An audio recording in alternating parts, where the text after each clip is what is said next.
Deus me deu uma palavra e eu estou inquieto sobre esta palavra. Eu quero que você abra a sua Bíblia, por favor. Agora é bom abrir em Mateus, no capítulo 25.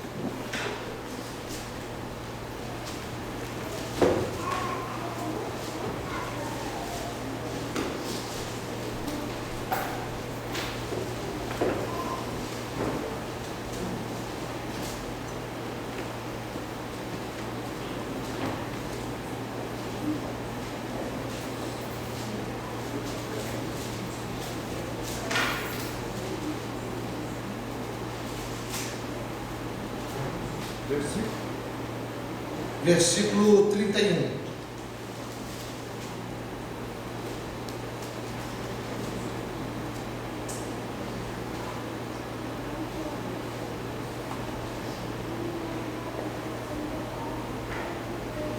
Amém? Todos encontraram? Amém. Quando, pois, vier o Filho do Homem na sua glória,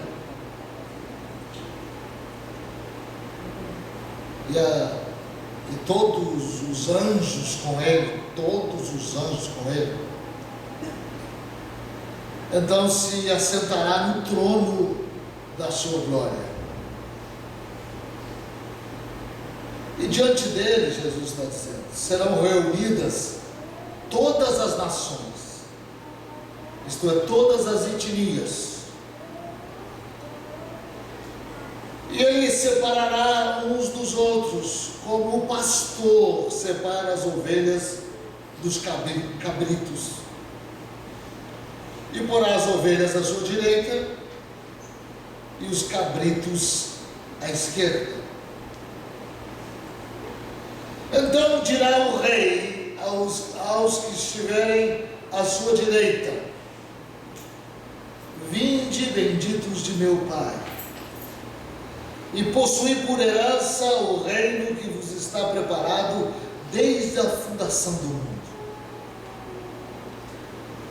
Porque tive fome e me destes de comer, tive sede e me destes de beber, era forasteiro e me acolhestes, estava nu e me vestistes, adoeci e me visitastes, estava na prisão e fostes ver-me. Então os justos lhe perguntarão: Senhor, quando te vimos com fome e te demos de comer?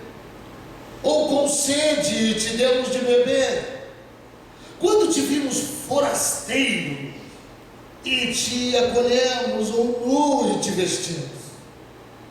Quando te vimos enfermo ou na prisão e fomos visitar-te? Respondeu-lhe e respondeu-se-lhe-á o rei: em verdade te digo que sempre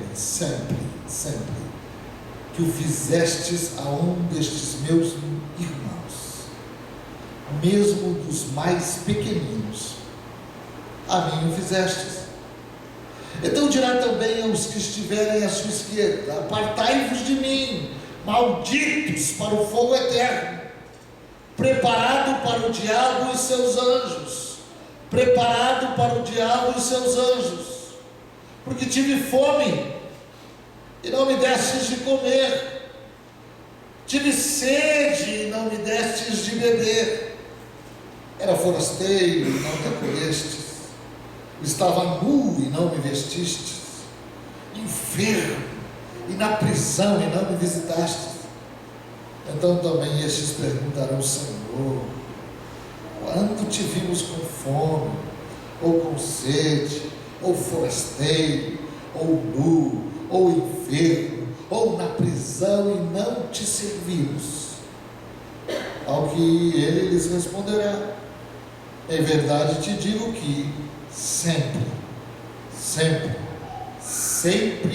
que o deixastes de fazer a um destes mais pequeninos, deixastes também de fazer a mim. irão estes para o castigo eterno, mas os justos para a vida eterna. Vamos orar. Feche os teus olhos, ligue o seu coração a Deus e deseje mesmo, se desvencilhe agora de qualquer intervenção, de qualquer poluição mental. Se você está longe pela sua mente, venha para cá agora. Vamos repreender toda ação maligna que impede-nos de compreender e de aceitar e de vivenciar esta palavra nesta noite. Pai querido, é no nome de Jesus que eu trago a tua autoridade, o teu nome sobre estes irmãos e faço aqui um círculo, como é circular o nosso planeta. Faço agora, Jesus, este lugar ser um lugar de fato protegido, guardado pela tua autoridade. Que o Senhor se assente sobre nós, que o Senhor venha sobre nós, agora no nome de Jesus, e que a nossa vida agora seja passada como passa um filme, que a nossa vida agora seja reconhecida agora, e que nós tenhamos uma visão do futuro, uma visão do presente, uma visão do passado, Senhor, para que nós possamos hoje determinar o nosso comportamento sem mentira, sem engano, sem tropeço, mas uma vida aberta e sujeita à tua vontade, em nome de Jesus, amém. Quero falar nesta noite sobre amar os escolhidos. E a pergunta aqui é: qual a insígnia dos salvos? Qual é a marca? Qual é a marca de uma pessoa crente e salva e que conhece a Jesus? Aonde está esta marca? Será que é o grau do seu conhecimento da palavra? Será que é a sua disposição de visitar países longínquos? Será que é a sua capacidade de atrair multidões e pregar? Será que é a sua capacidade de escrever livros como uma mensagem de esperança? Será que a marca de uma pessoa salva é aquela que opera muitos milagres? Então nós vamos ver aqui neste texto e algo extremamente importante que nós vamos tocar nesta noite. Fala para o seu irmão, preste bastante atenção nesta noite.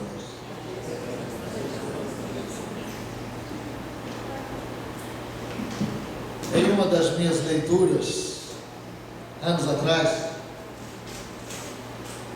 eu soube de um acontecimento que eu fiquei tão impressionado, que eu registrei no livro e também registrei no meu arquivo, para que eu pudesse usar como uma ilustração que é algo tremendo.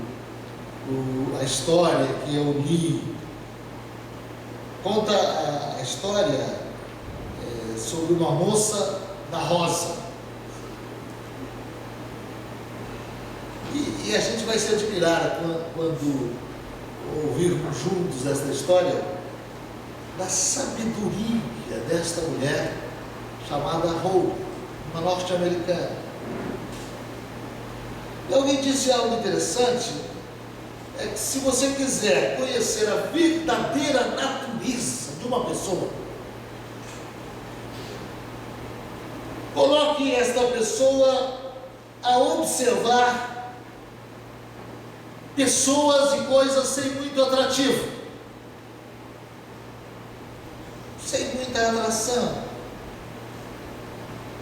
O que aconteceu foi o seguinte: um moço chamado Johnny, eu vou começar do final para o começo. Ele está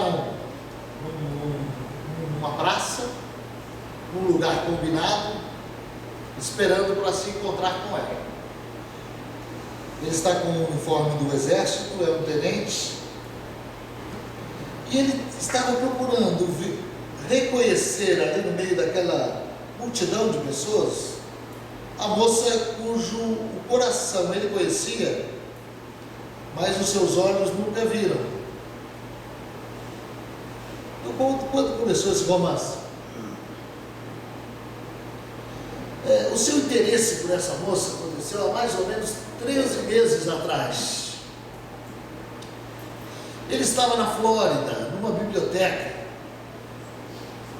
e de repente ele tomou às mãos um livro de capa de couro. É muito comum nos Estados Unidos as pessoas lerem os livros e ofertá-los a bibliotecas. E ele tomou aquele livro e estava olhando aquele livro, de repente ele viu anotado numa página algumas palavras, ele ficou ponderando sobre a maneira como aquela pessoa escrevia, ele ficou olhando percebendo aquela delicadeza, sensibilidade daquilo que ela falava, e procurou ali no livro, foi lá para a primeira página para ver o nome de quem pertencer àquele livro, e estava ali o nome de Hollis Manning. E ele ficou impressionado com essa moça. Como ele já tinha o seu nome, ele ficou procurando tantas tentativas até que ele conseguiu encontrar o endereço dela. Ela morava em Nova York. Então ele mandou uma carta convidando-a a ter uma correspondência. Isso foi mais ou menos em 1948. Hoje a gente faz com muita facilidade através de um e-mail, né? Mas nós que já temos uma certa caminhada, já podemos testemunhar o quanta alegria nós já tivemos em mandar cartas, escrever e receber cartas. É uma coisa tão emocionante, né? Tem até música até famosa sobre o carteiro, né? Quando o carteiro chegou e o meu nome gritou, né? Mas ele ficou 13 meses, então, se relacionando com esta mulher, correspondendo por carta. E cada dia mais a semente do amor ia penetrando o coração dele, porque ele ia conhecendo, ia florescendo então um romance. E o John pediu uma fotografia para ela. A moça recusou enviar. Ela achava, na cabeça dela, que se ele realmente gostasse dela, ele não precisaria ver a sua imagem. E ela trabalhou com esta ideia, e ele então foi convocado para a guerra.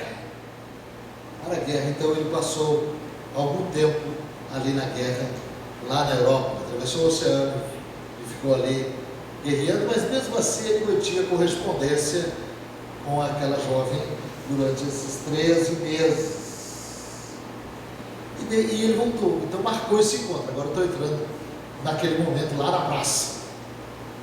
Ele marcou o encontro e ficou ali todo na expectativa de conhecer a mulher que o seu coração amava, mas que os seus olhos não viam, não sabia como era. E de repente ele conta que ele viu vir na sua direção uma moça com uma roupa verde clara, e ele olhou assim, ele achou tão linda aquela moça, que ele falou assim: é a primavera que está chegando. E ela veio andando assim, e ele disse que os seus cabelos, explica como eram os cabelos dela, o queixo dela, ele já olhou e viu tudo dela. E uma coisa que chamou muita atenção dele eram os olhos, ele disse: azuis como o céu. E ele ficou olhando, espantado, que aquela moça veio na sua direção, e de repente ela chegou diante dele, e havia uma coisa que ele havia marcado com ela, que seria a insígnia, a marca, para que um pudesse reconhecer o outro, que era uma rosa vermelha na lapela. Mas ele ficou tão impressionado com aquela moça que ele não viu se tinha rosa ou se não tinha rosa. Ele já achou que era ela. E ela chegou perto dele e disse: me acompanhe. Ele foi atrás dela. De repente ela parou no lugar e falou assim: esta é Rola. E quando ele viu, estava uma mulher com mais de 40 anos, ele era um jovem, sentada com um chapéu meio surrado, no cabelo assim, fios brancos. Ele falou assim, um pouco roliça. E aí ele ficou numa situação muito difícil, porque a moça ali, ela foi no seu caminho, então ele ficou entre a mulher e a moça. Então ele falou, mas naquele momento ele decidiu. Ele falou, não. Ele falou assim para a mulher, que estava ali, a jovem senhora, falou assim: eu sou John, e eu quero te convidar para jantar. Porque você então é a moça que eu amo pelas palavras, mas que os meus olhos não viam. De repente, queridos, eu até anotei que eu achei tão interessante.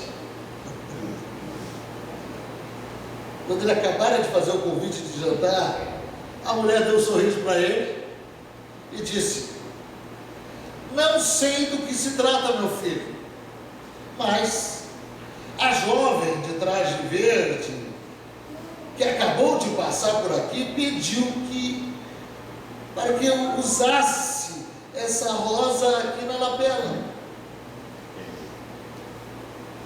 E disse o seguinte: se você me convidasse para jantar, eu deveria dizer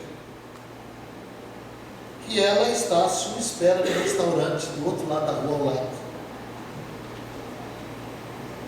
Ela me contou que se tratava de um teste.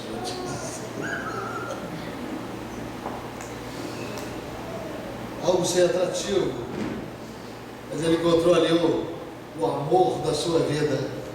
E se ele não tivesse sido fiel no seu caráter, ele teria a oportunidade da sua vida perdida.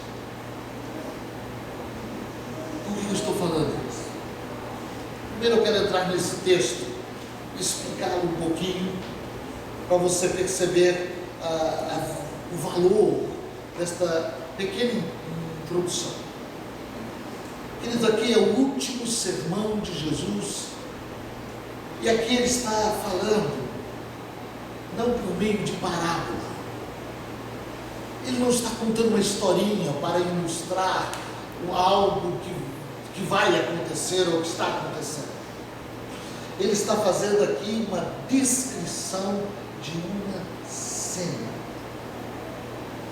Ele está descrevendo o que vai acontecer. E a mensagem central aqui, você vai observar, que é o amor aos excluídos. Eu fiz uma exegese, um estudo desse texto, e ele começa dizendo: quando vier o Filho do Homem. É muito interessante esse detalhe, porque os judeus da época conheciam esta expressão, que viera de Daniel, no capítulo 7. Então os judeus da época de Cristo, quando ouviam falar do Filho do Homem, que é uma das designações do Messias, eles já esperavam e entendiam que se tratava de um grande general, de um grande conquistador. Ele poderia ter se apresentado como Rei dos Reis, Senhor dos Senhores, o grande eu sou, o início e o fim, o Senhor de todos, Jeová Altíssimo e Santo, mas não, ele se apresentou como Filho do Homem. Ele se chamou a si mesmo de Filho do Homem. É interessante que no Novo Testamento, 82 vezes tem essa expressão Filho do Homem, e nos Evangelhos Jesus 80 vezes se referiu a si mesmo como Filho do Homem. E o que significado tem isso? Na realidade, quando você não precisa abrir, mas ele está se referindo exatamente no capítulo 7 de Daniel. Ali há um uma visão, um fotograma, como uma obra-prima, como algo cinematográfico. Ali mostra os reinos deste mundo. É tão interessante, porque na visão que Daniel tem, ele vê vários níveis de impérios que haveriam de governar o mundo, ou já tinham governado. Então ali na visão ele vê um leão com asas de águia, que representa a Babilônia, que dominou o mundo durante um tempo. Ele também tem a visão do urso, com 3 costelas à sua boca, que é o império da Pérsia e dos Medos. Daniel também viu um leopardo com 4 asas e 4 cabeças, que significa Alexandre o Grande, que dominou o mundo. Mas o 4º animal, com dentes de ferro, simboliza Roma, o governo de Roma, no mundo espiritual, que tem o seu governo até hoje. Porque desfez o governo de exército, mas há um domínio espiritual, através de Roma, que desencadeia o mal sobre a terra. Então esses impérios que Daniel vê aparecer e desaparecer, serem desenvolvidos e tombarem, ali no final, aqui, por isso que ele está dizendo do Filho do Homem, mostra o Deus vitorioso, o ancião de dias, que recebe em sua presença o Filho do Homem, lá em Daniel, e a ele é dado domínio, a ele é dado glória, e a ele é dado reino. E ele vem como num cavalo branco. Há um corinho antigo, uma musiquinha antiga que nós cantávamos, e diz: ele vem, ele vem, ele vem, lembra, Bíblia? E ele vem num cavalo branco. E a Bíblia diz que é o cavalo do herói, do vitorioso, do general. E ele vem. Então tudo isso, por isso Jesus se referia a ele como Filho do Homem, quando tudo seria entregue às suas mãos. Jesus, o Filho do Homem, é chamado no Antigo Testamento do o imparcial, o árbitro, o grande irmão, o intimidador, o braço direito do Altíssimo. Então quando falava em Filho do Homem, os israelitas já pensavam na manifestação deste Deus poderoso, das suas promessas sobre este povo, e que ele viria a qualquer momento para trazer a alegria, a vitória ao povo de Deus. E ele viria nas nuvens com grande poder e autoridade. O povo tinha ideia desta cena, e todos os anjos com ele. Que coisa extraordinária que nós vamos ver. Os cristãos do tempo de Jesus, antes dele morrer, aquela turma que estava com ele esperava isso acontecer no momento de Jesus. Eles não conseguiam entender que ele haveria de morrer, ressuscitar. Ninguém entendia, nem os apóstolos. Eles esperavam esta manifestação. Mas Jesus foi rejeitado, a sua glória não fora percebida. Nós estamos vivendo um processo que hoje, não obstante, nós continuamos aguardando a manifestação do Deus Todo-Poderoso e o reino do Messias sobre a terra. Jesus aludiu isso sobre o futuro quando ele estava sendo julgado pelos sacerdotes também. Quando ele estava sendo julgado, antes de ir a Pilatos, julgado pelos seus sacerdotes, ele respondeu alguma coisa assim. Respondeu-lhe Jesus, quando falaram: tu dissestes, entretanto eu vos declaro, desde agora vereis o Filho do Homem à direita do Todo-Poderoso, vindo sobre as nuvens do céu. Ele está falando exatamente de Daniel. E quando ele falou isso, eles proclamaram a morte dele, porque ele é blasfemo, e ele está se colocando como Deus, e ele está dizendo ser ele, o Filho do Homem, o Messias, o Filho de Deus. Mas na verdade aqui, Jesus, nesta descrição deste texto, ele está dizendo exatamente o que vai acontecer. Querido, esse é o sermão que mostra o final, os finalmente, e isso vai acontecer, e Cristo vai tomar o governo humano. Deus, através do seu Cristo, governará o mundo, diz a palavra, por 1000 anos, e isso pode estar muito próximo, porque depois do arrebatamento da igreja, que pode ser a qualquer momento, só se dará 7 anos, depois vai estabelecer o milênio sobre a terra. Eu fiquei pensando sobre as lições que nós vamos aprendendo, e precisamos saber, essa questão da escatologia, que é o estudo dos tempos, nós ficarmos apercebidos sobre a riqueza extraordinária que nos aguarda. E eu fiquei pensando, qual é a marca que identifica a instituição celestial que fazemos parte? O que determina que eu sou um crente ou não? É neste texto que nós vamos ver isso. Olhe como é coisa séria.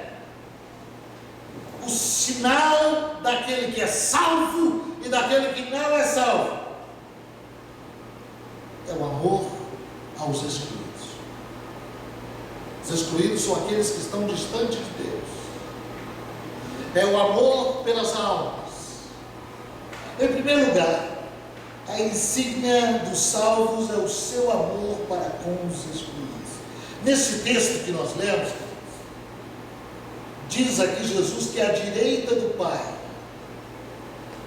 estarão os salvos, os justos são chamados aqui, os que deram de comer aos famintos, os que deram de beber aos sedentos, os que deram calor humano aos abandonados, vestiram os nus, confortaram os enfermos, visitaram os presos. Quer dizer que a insígnia, o selo, a marca de uma pessoa que serve verdadeiramente Deus é o seu amor para com os excluídos. Note bem, eu estava pensando, Jesus não diz: eu estava enfermo e me curastes. Não diz. Eu estava abandonado e você construiu um asilo para mim, uma casa de repouso para mim. Jesus não diz: eu tive sede, você me deu assistência espiritual. Querido, sem ostentações, sem estardalhaço, sem alarde. O que a gente vê aqui são pessoas bondosas praticando atos de bondade. Fala comigo, eu quero ser pessoa bondosa. Pessoa bondosa. Isso é tremendo.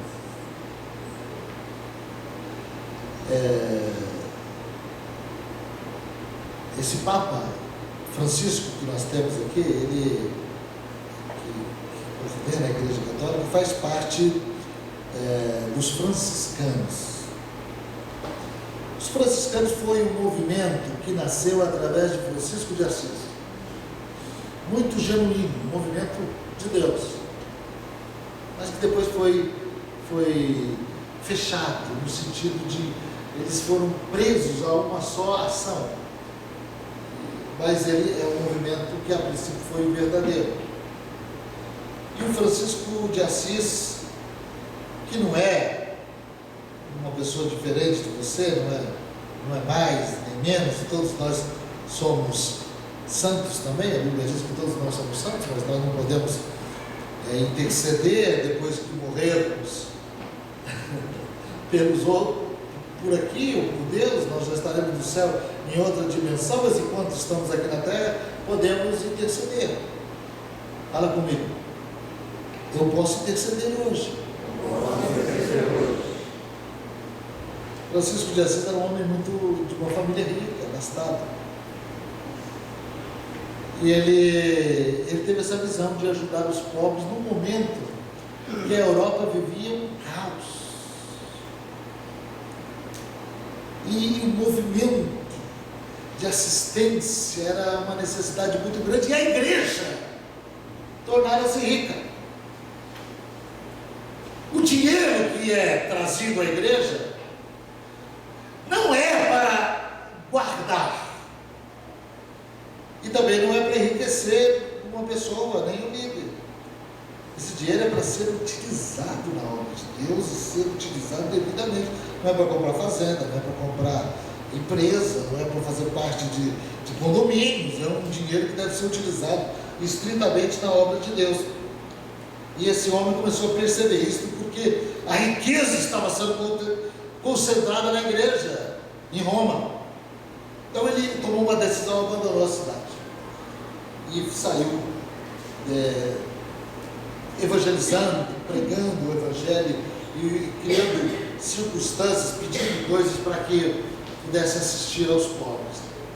Mas ele conta, logo no primeiro momento que ele saiu, que ele encontrou um leproso à beira do caminho. Não sei se você conhece isso, mas é muito conhecido esse acontecimento. Ele encontrou um leproso e ele passou pelo leproso. Quando ele passou pelo leproso, ele sentiu algo diferente. Ele conta. Aí ele voltou e abraçou o leproso. Ficou abraçado do leproso. Ele não tinha nem o que dar, ele já tinha dado. Estava começando a sua obra. E depois dele abraçar o leproso, ele sentiu um calor, uma coisa diferente abraçando o leproso. E ele disse que ele andou uns 2, 3 passos, andou um pouquinho mesmo. Quando ele virou para trás do leproso, sumiu. Ele passou a vida toda dizendo que ele acreditava que aquele leproso era Jesus Cristo. Não sei se ele estava certo ou não, mas isso trouxe um impacto muito grande na sua vida. Querido Jesus está presente fundamentalmente, excepcionalmente, preferencialmente no meio dos ignorantes. Ele está presente onde há os enfermos. Se você quiser ver Jesus, a operação dele, se você quer ser usado por Deus no sentido de ter um próximo, precisamos ir a estes lugares e deixarmos Deus nos usar e ver a revelação que Ele tem para nos dar. A Bíblia diz em Hebreus, no capítulo 11, verso 6, que Deus se torna galardoador daqueles que o buscam. Isto Ele dá presente, é uma promessa. Qual é o maior presente? Pastor, o maior presente é uma BMW. O maior presente é aquele carro, aquela casa. A palavra de Deus nos manda buscarmos a Ele, ir à procura dEle, ir ao encontro dEle, desejar obter a Ele. Qual é o maior presente? A Bíblia diz que o maior de todos os presentes, Jesus disse, é quando Deus derrama do seu Espírito sobre aquela pessoa. Dar o Espírito Santo, queridos, a unção do Espírito Santo é a maior riqueza que uma pessoa pode ter, porque ela ultrapassa esta atmosfera, este mundo. É galardão celestial que entendemos pouco, mas haverá diferenças no céu, e esta produtividade é real quando a gente busca esse Deus poderoso, maravilhoso, e Ele derrama sobre nós uma fé, e motiva-nos e faz nós irmos atrás, nos mover em direção a Deus, em procurar o propósito de cumprir a sua vontade. Eu estou desde 79 correndo atrás de Deus. Quando eu me desvio um pouquinho, Deus me chama e me puxa. Mas eu estou com 52 anos, ainda é o meu desejo me aproximar dele. Eu estou percebendo claramente nas Escrituras que aproximar dele é mais do que tudo. Nesse texto que nos conta a descrição do tempo final, é quando nós estamos procurando ele, nos aproximando dele, investigando a sua natureza, compreendendo a sua plenitude, quando nós estamos tentando entender a sua superintendência, a sua ocupação, os necessitados.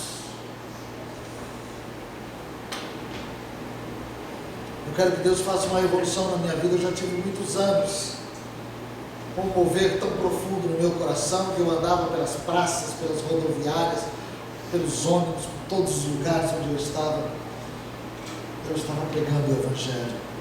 Deus falaram no meu coração dizendo: eu vou te dar um amor pelas almas. Eu fiz isso durante muitos anos. Eu percebo que há algo que tende a nos deixar conservadores. Amar aqueles que estão perdidos é a marca mais profunda do salmo. Uma vez eu era seminarista, estudando no nosso seminário. Pela primeira e única vez faltou dinheiro para pagar a mensalidade. E o diretor do seminário era muito rígido nisso, e deveria ser. Então ele falou assim: ó, Carlos Alberto, vem cá, vai lá para a tua cidade e vai para a igreja que te mantém aqui e traz o dinheiro para pagar a mensalidade, e só volta com o dinheiro para pagar a mensalidade. Eu fiquei naquele momento tão chocado. Eu não fiquei chocado com ele, eu era bem mais espiritual, talvez hoje eu ficaria chocado com ele. Naquele momento eu perguntei para Deus: qual é o teu plano? Por que o Senhor está permitindo isso? E fui para Maringá. Cheguei lá facilmente, fui no tesoureiro, peguei o dinheiro para pagar a mensalidade e fui ao ponto do ônibus ali para ir para minha casa. E eu estava ali no ônibus e o Espírito de Deus falou comigo: vai a pé. Eu falei: tudo bem. Ouvi e desci a pé. Fui descendo, parece que uma coisa até me empurrava assim. E eu ia brincando assim, mas falando de verdade, sorrindo, e falava assim: por aqui? Por ali? O que o senhor quer? Eu ia virando essas ruas. Aí eu rodeando um dos bosques da cidade, em direção à minha casa, eu avistei duas jovens, sentadas dentro de um portão fechado, e as duas estavam lendo o Novo Testamento, aquele do Gideões.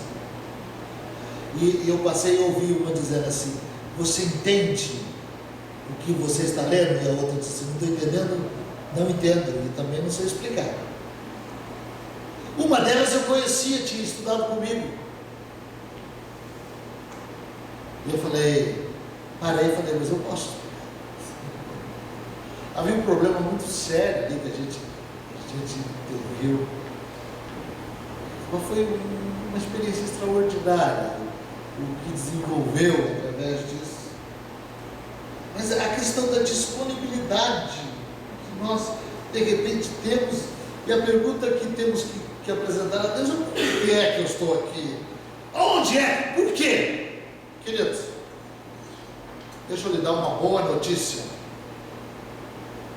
Nós, como Igreja de Jesus, temos uma vocação celestial.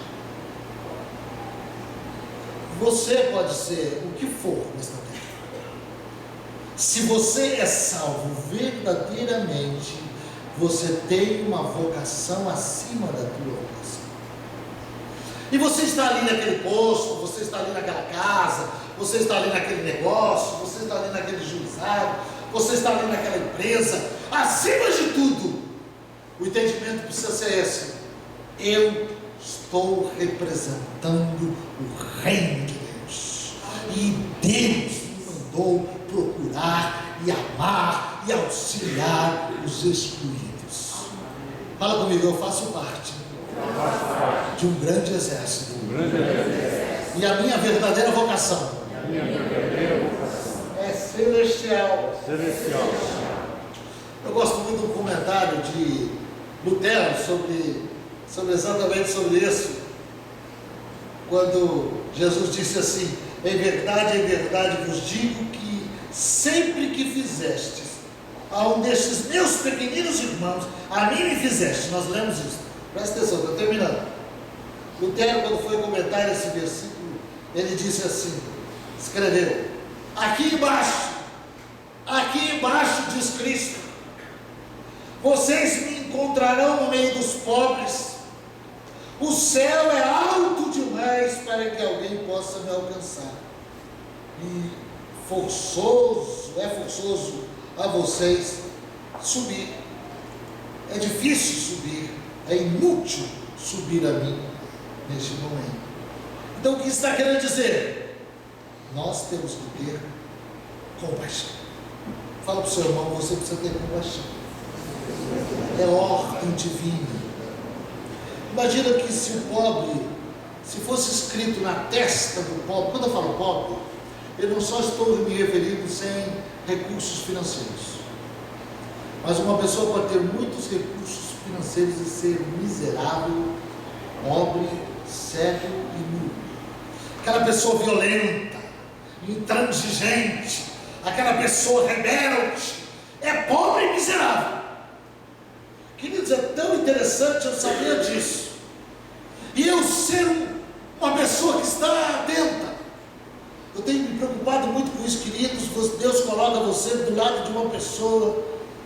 Imagine você com a responsabilidade de estar do lado daquela pessoa que você sabe muito,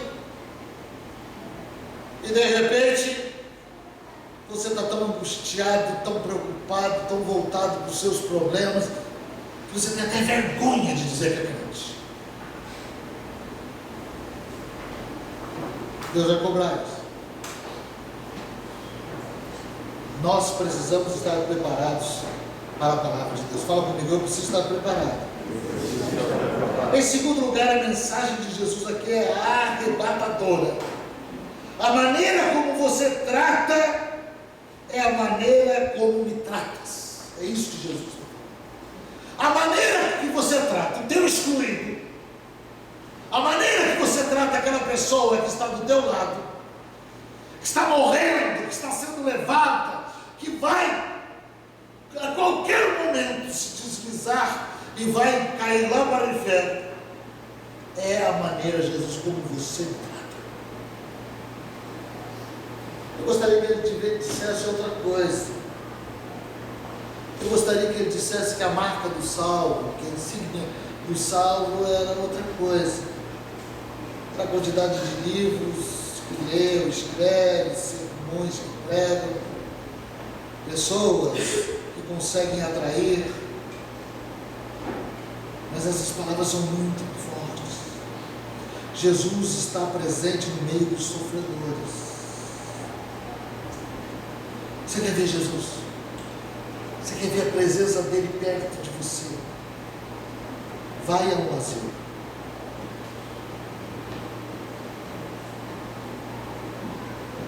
Você quer ver a manifestação de Jesus na sua vida? Vai a um hospital público, a uma penitenciária. Vai. A gente não gosta, eu também não gosto, porque dá um choque tão grande. Porque a gente quer ver coisas boas. Este mundo, ele está dizendo sempre pessoas bonitas, pessoas boas. Jesus não está aí. Jesus está aonde há carência. Queridos, volto a esta ilustração da princípio. Aquele teste que Rome fez a John é um teste para poder medir a profundidade do seu caráter. Escute bem, é um teste. ela com a sabedoria espiritual, ela fez uma prova com Deus naquele momento. Aquele homem, ele brecou as suas expectativas. E aquilo que não tinha interesse nos olhos, nem no coração, ele ficou fiel ali. Quando ele ficou ali, do lado daquela mulher que tinha a rosa na lapela, mesmo que a sua aparência não a interessava. Nós temos que adaptar as nossas expectativas. Está se pregando um evangelho aí, queridos, da riqueza, da nobreza. Não sabe nem o que é ser nobre. O lugar dos servos de Deus é no meio dos excluídos. Queridos, isso é muito forte. De repente a gente vira as costas para Jesus e está adorando a Mamon, que é o Deus que quer governar o dinheiro, e achando que está servindo a Cristo, mas não estamos servindo a Cristo. Nós precisamos olhar para Jesus. Então eu concluo esta palavra dizendo que aqueles que estarão à direita de Deus, de Jesus, são aqueles que amaram, que buscaram, que favoreceram, que se envolveram na obra dele. Isso é tão forte, a obra dele não é tanto, é muita coisa, mas é fundamentalmente ganhar almas. Fala para o seu irmão, a obra de Jesus é ganhar almas. Qual é a tua com relação ao teu pai e sua mãe?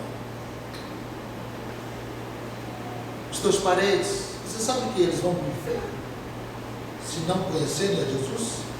E vão sofrer eternamente. Lá estava ao lado deles. Você acha que isso é brincadeira? Não é brincadeira.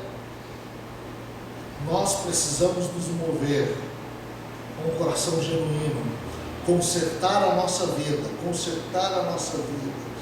não trocar, não desperdiçar, não deixar de agradar aquele que nos alistou. Jesus é o grande general e te alistou. E você e eu temos esta grande oportunidade de sermos um instrumento poderoso nessa vida. Qual é a insígnia dos salvos? Qual é a marca de uma pessoa que realmente é de Jesus? Amor aos excluídos. E eu termino dizendo aquilo que nós falamos, Jesus dizendo, em outras palavras, é uma mensagem arrebatadora: a maneira como você me trata é como você trata o teu companheiro, aquele que está precisando. Se você o ofende, você está ofendendo a mim. Se você não socorre, você não está socorrendo a mim. Uma palavra para que nós possamos refletir. Eu gostaria e quero que todos nós um dia possamos comparecer diante do Deus Todo-Poderoso. Isso que eu estou falando pode ser muito breve. Jesus vai olhar para você e vai falar: bendito do meu Pai. Venha, minha ovelha, à direita. Não sei porque ele usou o cabrito, ele falou os cabritos. Acho que a ovelha é mais nobre, né? Mas os cabritos fiquem à minha esquerda.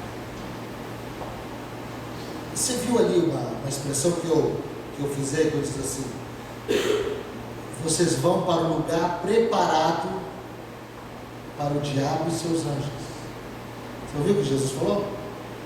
O inferno não foi preparado para o homem, foi preparado para Satanás e seus anjos. Homens vão parar, porque não tem outro lugar. Se não aceitaram Jesus e se entregaram a este Deus vivo, enquanto vive, não tem outro lugar preparado para o diabo e seus anjos. Está ficando com medo? Não fique com medo, não. Confia. Cuida dos detalhes da tua vida. Fala para o Senhor, não dá para tu conversar, está dormindo. Cuida dos detalhes da sua vida. Cuida. Cuida dos detalhes. O que você precisa abandonar? Abandona hoje. Hoje. Hoje. Agora. O que vai me trazer vitória, pastor? Querido, aprenda uma coisa. Nós somos igreja presbiteriana renovada. Eu sou pentecostal, eu conheço essas coisas. Não é uma unção, alguma coisa assim que estão falando para você, vai mudar a tua vida. É uma libertação. A libertação está em você. Se você começar a praticar a palavra de Deus, não há demônio que vai resistir à tua vida. Você vai ser liberto a cada dia, vai aprender a andar com Jesus, e é passo a passo, é andar momento a momento. Aprenda isso, não tem outro caminho. O caminho é artesanal, é duro, mas é o caminho da vitória. Cada vez você vai ficando mais forte. Fala comigo, cada vez eu estou ficando mais forte. Vamos ficar em pé.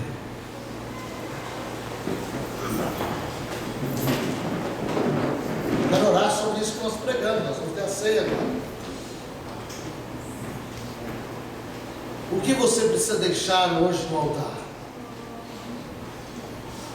Que vício? Que quadros de pensamento contrário? É muito sério orientar pessoas. Eu estou te orientando. Abandona hoje. Tome uma decisão, entre. Se Deus tem um plano na sua vida, entre na cobertura que Deus te orientar. Faça parte de uma igreja, esteja debaixo de um ministério que você sente que pode te cobrir. Coloque a sua vida diante de Deus. Deus está sentado, está perto na volta da sua vida. Não há nada mágico que vai acontecer. Olha se tem acontecido coisas mágicas para você. O que Jesus já tinha que fazer, Ele já fez. Já está aí. Tome posse. Queridos, há uma presença do Espírito de Deus no nosso meio. Do Espírito de Cristo. Jesus não tem muitos atrativos, não. Jesus não está nos palácios. Jesus está naqueles que precisam, necessitam. Entrega a sua vida a Ele, fala, eu quero. Entrega a sua vida a Ele, diga, eu quero. Confia nele. Pai querido, que honra podermos dedicar a vida a Ti. Tenho grande alegria em poder me desvencilhar e Te servir de todo o coração. Ó Deus amado, como é bom estar na Tua presença. Nesse momento que vamos participar da ceia, que é a renovação da aliança, nós invocamos o Teu nome, Senhor. E cada um de nós joga no Teu altar aquilo que não é do Teu agrado. Pai Santo, dá a revelação necessária para que nós abandonemos o caminho torto e andemos contigo. Dá-nos confiança e segurança para hoje podermos nos desvencilhar de coisas que nos impedem. Dá-nos um lugar onde podemos podemos trabalhar juntos e sermos instrumentos nas mãos do Todo-Poderoso. Realize uma obra maravilhosa no nosso país. Entrega a Deus agora, entrega. Toma uma decisão agora. Pai, receba a nossa carga pesada no teu altar e nos dá o teu jugo que é manso e suave.